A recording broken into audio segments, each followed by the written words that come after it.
Live from downtown Detroit, Local 4 News at 6 starts now.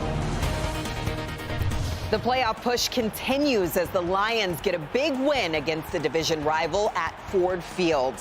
A sellout crowd at Ford Field got to watch the Lions get a bit of revenge against the Minnesota Vikings. Jamie's here to break it all down for us. We're getting closer to a playoff spot potentially. I mean, yes, to say that in December in this town is a big deal. There is a chance, yes, the playoff dream is still alive as the Lions beat a 10-win Viking team today to get a huge win at Ford Field.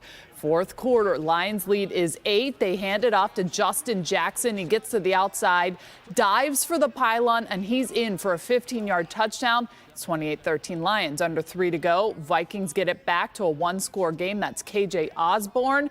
That's a touchdown. Detroit leads 31-23. They recover the Vikings' onside kick. Next drive, Ben Johnson draws up this play to offensive tackle Penei Sewell.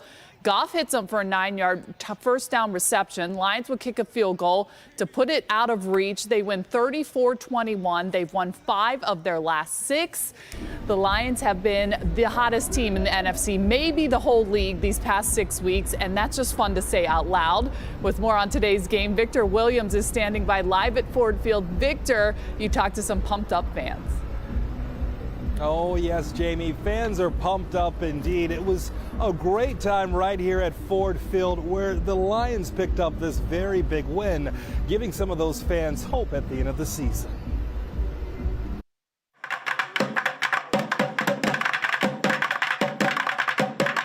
It's not the same old Lions anymore.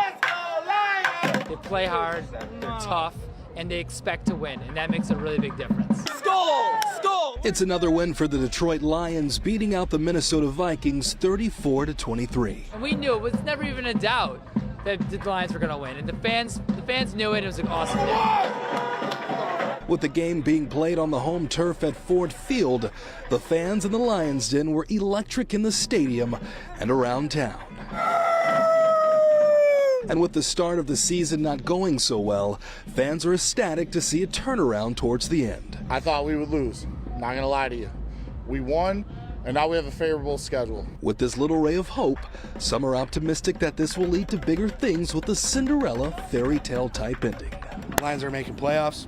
Next step, Super Bowl. Detroit will go to the playoffs. Y'all heard it from me. You feel me? And next week, the Lions will be taking on the New York Jets, so let's see if they can keep that momentum rolling forward. Victor Williams, Local 4.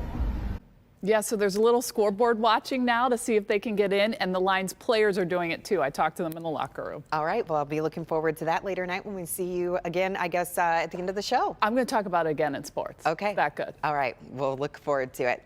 Time now for a check of the weather. The forewarned weather team tracking the chance of rain and snow potentially moving into the area this week. Brian joins us now with a look at the forecast. Hey. Hey there, Pamela. Good evening, everyone. Another gray day across Metro Detroit and all of southeastern Michigan today, but we do have some of that rain and snow on the way, but it's not going to get here until we get to the middle of the week. Tower cam from Windsor looking across the river into downtown Detroit. We've actually seen a few breaks in some of that cloud cover today, but still cold temperatures sticking around. 38 right now here in Detroit, 36 over in Howe, 34 right now as you're working into Pontiac, and 38 over in Adrian. Most everyone sitting into the 30s as we head toward the 6 o'clock hour tonight. 34 right now Mount Clemens, 33 working into Lapeer, 38 at Metro Airport, 39 in Grosse Ile as well as over in Monroe, 36 in Howe, and 37 right now as you're working over to the big house over in Ann Arbor. You can see a few of those breaks showing up here from Saginaw down to Flint toward Metro Detroit toward 2, 3, 4 o'clock this afternoon.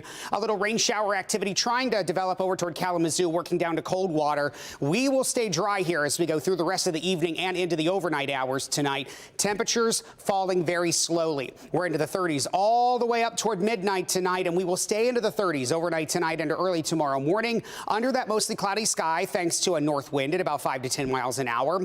And while the next few days are on the dry side of things, the end of the week gets very active where we've got multiple chances for rain showers, snow showers, and a rain shower wintry mix that's on the way. That all starts on Wednesday. I'll break down what you can expect in your complete forewarned forecast. That's coming up in just a few minutes, Pamela. And don't forget, now's the time to download Download that Forewarn weather app. You can get Exact Track 4D, Future Track, everything in the palm of your hand. You can find it in your favorite app store. Just search WDIV.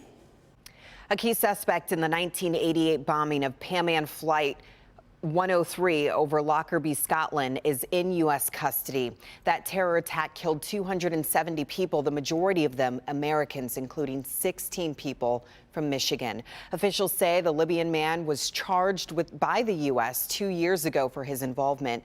The investigation is ongoing, and Scottish prosecutors are continuing to work with the U.K. government. The Lockerbie bombing remains the deadliest terror attack to have taken place in the U.K. Here at home, police are investigating an ATM robbery in Royal Oak Township. This happened around 10 last night at Bay Mountain. Police say the suspects went inside of the lobby of the hotel and attached chains to an ATM. A white Jeep was used to pull the machine off the wall. Police say the same group of suspects are responsible for multiple robberies in Detroit and another in Royal Oak Township.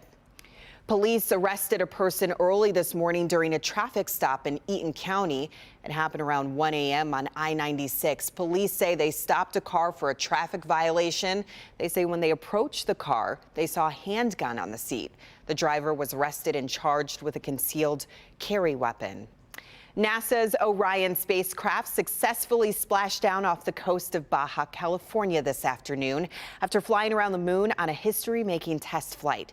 The Artemis I mission comes to a successful end after more than 3 weeks and nearly 240,000 miles traveled. Isabel Rosales has the latest. Good descent rate, 500 feet. Splashdown. NASA's Orion spacecraft making an ocean splashdown after a 25-and-a-half-day mission around the moon. The historic Artemis I test flight aimed to test out harsh environments of deep space and to demonstrate the capsule could make a safe return back into Earth's atmosphere. It was confident, but it was tense because there were two big things that had to happen today. Temperatures around the First of all, the heat shield had to work, and it worked perfectly. And then the parachutes had to work. And we're on main. And they did perfectly. During the test mission, no astronauts were on board. Only a few mannequins were used to gather data. The mission comes to a successful end after 4 delayed launch attempts. We're going back to the moon, but this time not to just stay there and come back. Next up, NASA plans to use the data collected on this mission to choose a crew for the Artemis II, which could take off in 2024. And then NASA aims to send astronauts back to the moon in 2025, putting the first woman and first person of color on the lunar surface. We are on our path to getting that base on the moon, to getting the understanding we need to go on to Mars, and doing the science that's front and center here in our program. I'm Isabel Rosales reporting. What a fascinating look there. If you didn't know, today marks 50 years since humans last walked on the moon, an achievement completed by the Apollo 17 crew. Still to come, a special holiday tour of one of Detroit's hidden gems. We'll give you a look at some of the city's historic homes decorated for the holiday.